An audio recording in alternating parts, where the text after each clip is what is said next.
अइले चैत महीना लागे घर नहीं छे सजन लागे ननदी ताना मारे छे सासु दबारे छे सखिया गई अइले चैत महीना। Full music recording studio Bhatgama. Singing by Gaurav ठाकुर।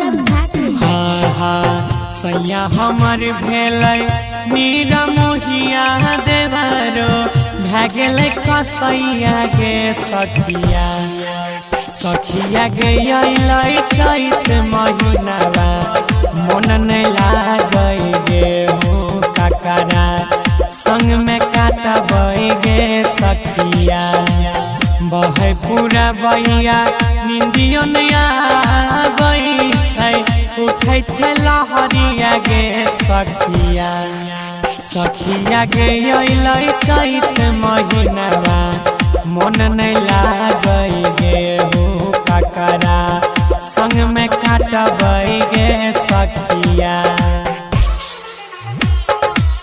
सखिया गे अइले चैत महीनावा संग में काटबै गे सखिया।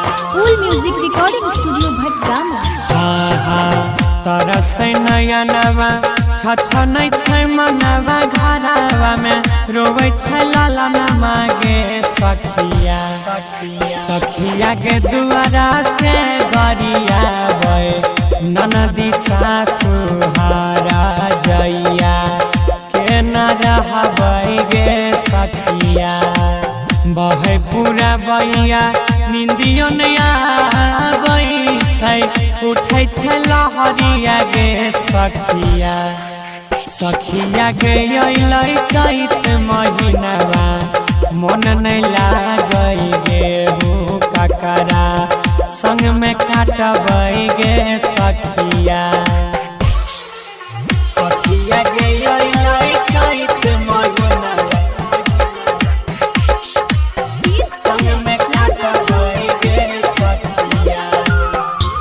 फुल म्यूजिक रिकॉर्डिंग स्टूडियो भटगामा। हाँ घरवा के खर्ची कोई नहीं पूरा दिनों में लागै छै अन्हरिया गे सखिया सखिया के गौरविया जय नवीन सेहो भए गेलै नीलरदा नहीं समझाबै गे सखिया सैया हमर भेलै नीरा मोहिया देवरो भागले कसैया गे सखिया सखिया गे अइले चैत महीनावा मन नहीं लागै अंकित सागर